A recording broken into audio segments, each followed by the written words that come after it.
Introduce to you the Chairman of the Board of the Miss America organization, Mr. Sam Haskell. Thank you and good morning. What distinguishes the Miss America program from all those who try to emulate us is this community service aspect of our program. And Taylor and Christina and Lindsay are perfect examples of that.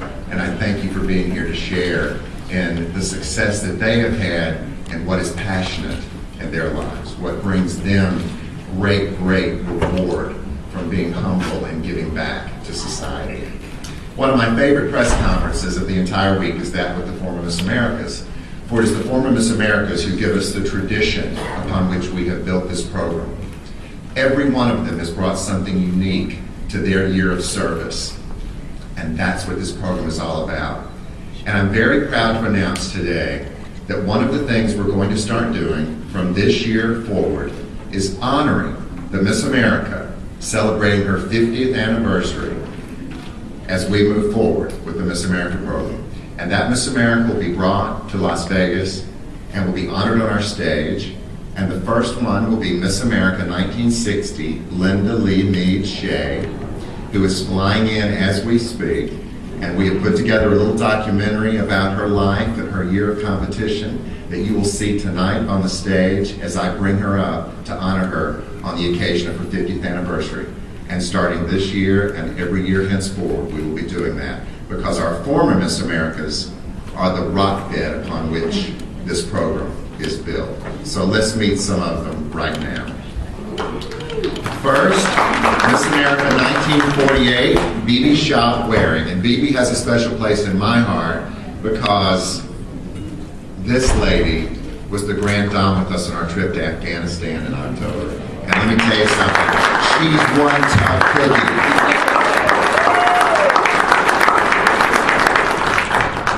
Miss America 1955, Lee Meriwether Borden. I fell in love with Lee when she was one of the stars of the Time Tunnel, but she really locked me in when she became Catwoman in Batman. I love Lee Meriwether.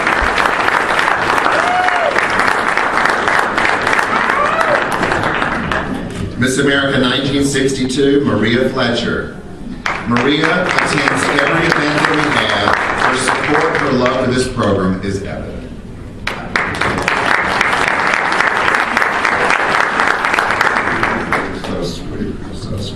Miss America 1964, and the first Miss America I remember as a child being crowned, and also a member of my board, Miss America 64, Donna Axum Whipper.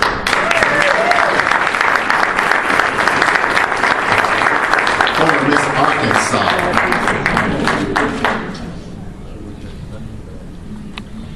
Okay. Miss America 1971, Phyllis George, our 50th Miss America, the only Miss America to drop her crown while making her famous walk. The Miss America who emails me 3 times a day just to ask how I am, and I adore her. Phyllis George.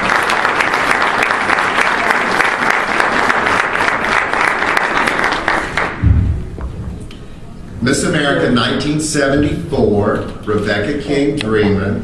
I always tell everybody that Rebecca King Dreeman is my second favorite Miss America, and then all the rest of them can fight over the #1 spot.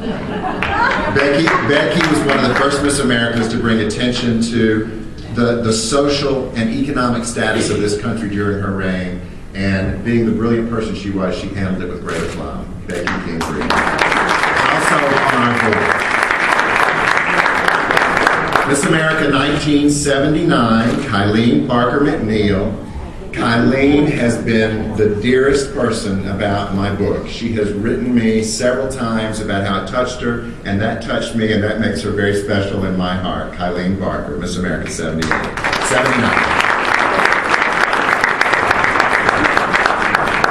Miss America 1999, Nicole Johnson. Nicole also went with us to Afghanistan. We all bonded in a way that you'll hear about tomorrow night at the Evening of Dreams. Nicole was our diabetic Miss America and brought attention to juvenile diabetes and the diabetes crisis in this country, and we are most grateful to her for that. Nicole Johnson. Second Miss America 2000, Heather French Henry.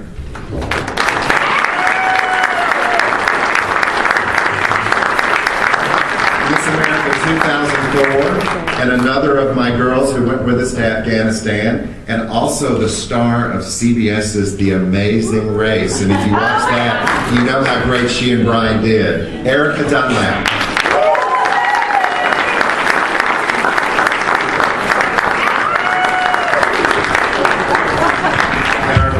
Our final two Miss Americas who will be introduced this morning are two of my daughters.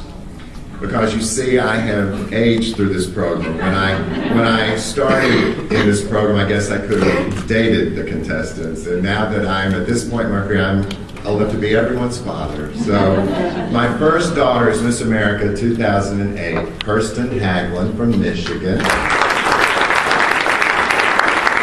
The thing that impressed me most about Kirsten is that whether she was talking to kids in an elementary school or a group of people at Harvard, her fight against health and eating problems has been something, eating disorders has been something that has been very prevalent in this country, and she attacked it head on and did a beautiful job. So thank you, Kirsten. And what can I say about Katie Stam? Katie Stam embodies the best of all of these women. She takes from each of them what they gave her from their year of service. Katie Stam will have a piece of my heart forever because Katie Stam is an incredibly beautiful human being inside what is a beautiful exterior. But when I look at these women, I look at their hearts. And just as the wizard said to the Tin Man, remember, my sentimental friend, one's heart is not judged by how much one loves, but by how much one is loved by others. And judging from your year, my darling, you are dearly, dearly loved. Katie Stam.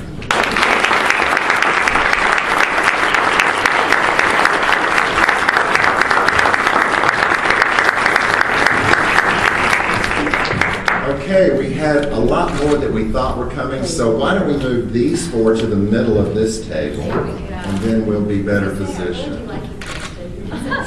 And we'll have maybe Heather or Erica come in. Yeah, we go. Yeah, just put you in the middle. Okay. All right. Now, if anyone cannot hear a question, I'll try to repeat it for you, but who would like to go first? Not everybody all at once. Robin, you have to have a question.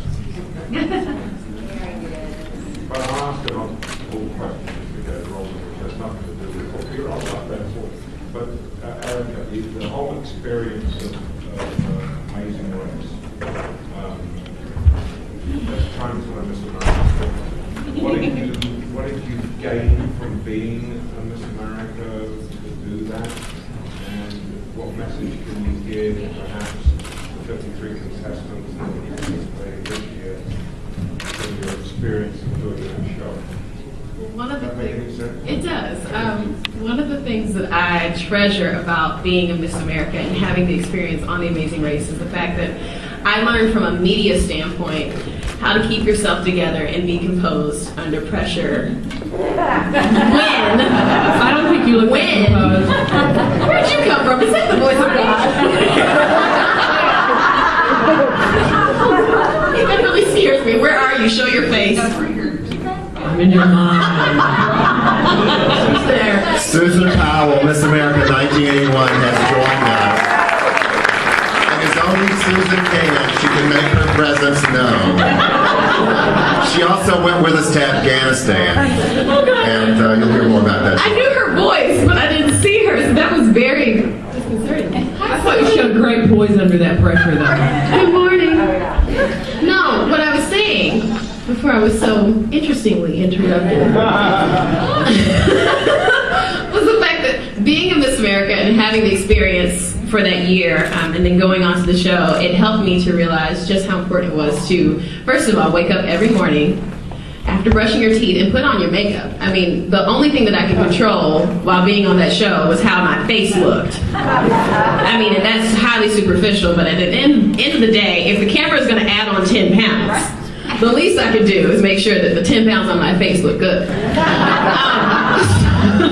I did that. But aside from that, the thing that I would tell and impart to the contestants is to always take the time to develop who you are. There's a lot of things about me that I didn't realize was so raw, and some of the intuitive things that I just naturally did that I didn't know that I would step up to the plate and do those things, being in that Amazing Race experience, while herding ducks. Just always being aware of your surroundings, always being aware of who you are and how you want to represent yourself. And those things are very difficult. There were some people who said that I was very endearing, and then there were some people that thought otherwise, and quite frankly, I was all of those things. So, as Miss America, you are every woman, correct, ladies? We do it all. It's all in me. So, thank you for asking. And quite frankly, I am very proud to be a Miss America, but I'm even more proud that the Amazing Race is over. And this is my last comment. I'm the coolest girl in the world because I scaled down the Mandalay Bay, 62 floors. Thank you. Only woman to ever do it. And face first, right? Face first. Yeah, baby. With makeup on. Yes. Well, I'd like to say that I'm going to be sleeping next week, but that's not the case. I'll be heading home on Sunday back to Indiana. That's where I'm going to plant my feet for a while, and be starting a full-time career in broadcasting, be completing my college education, finally get that degree in hand. I will be starting appearances as a former Miss America. My first one is next Friday. I'll be speaking to a high school in my hometown. They're very excited to have me back in Indiana. And also this next year, I know you asked just this next week, but this next year I'll also be publishing my children's book. So all kinds of fun endeavors, and can't even have an entire week just to sleep. I'm like, let's start right away. That's that Miss America spirit. You learn how to stay busy all the time, and you learn how to have a tough schedule, stick with it. And I'm not ready to just slow down just yet. I'm ready to keep the speed and see where it will take me in life next. Yes. I had a question for Katie and for anybody else who wants to answer. Jennifer Berry had told us a couple of years ago at a prelim a story about how a little girl went into the bathroom stall and knocked on the bathroom stall and said, "Miss America, can I get your autograph?" And I thought it was hysterical. Do you guys have any other little stories like that? Who was it was saying not yesterday, like 2 days ago, someone was saying they were using the restroom and a woman stuck her head underneath this stall that was beside her and said, "When you're done, my daughter would love an autograph." Yeah, what's that? Yeah, that happened to me.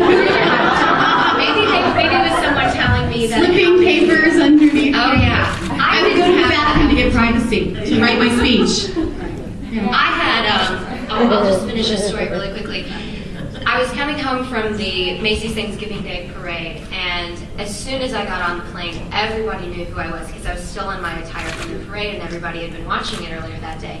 So I sit down in my seat, and this gentleman who is sitting in front of me, he just takes his camera phone and he puts it over the seat, and he just starts taking pictures. And then he even stops and he says, "This is incredibly rude of me, isn't it?" Never had anything like that happen to me before. It was an eye-opening experience. What did Miss America say about his rudeness? What'd you say? I'm sorry. What did you say about his rudeness? I tried to ignore him. I was like, my bag isn't underneath the seat in front of me far enough. So I tried to just let it be. You know, I wasn't going to say anything, and obviously he was going to have to turn his phone off in a couple minutes anyway. So I was just like, get your pictures, whatever, and I'll just kind of do my own thing for right now. Sam, without giving away what we're going to show with the Afghanistan visit, maybe the ladies who went on the trip with you, I'm not ignoring you, but... No. I will say one thing, because they can all speak to it very clearly, Bibi and Nicole and Susan and Erica. I will just give you a little funny thing. We met with about 7 generals while we were over there, and when we were having our meeting with General Rodriguez, who's number 2 in command of the U.S. forces there. They all wore the crown. It's my moment, please. You know that won't happen, Sam. I'm sorry, Oz. great power.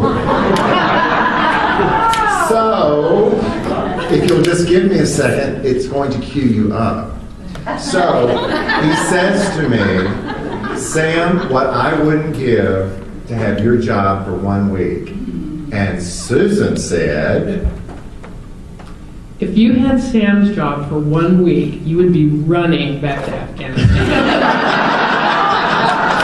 so you see, my darling, I was going to give you a moment.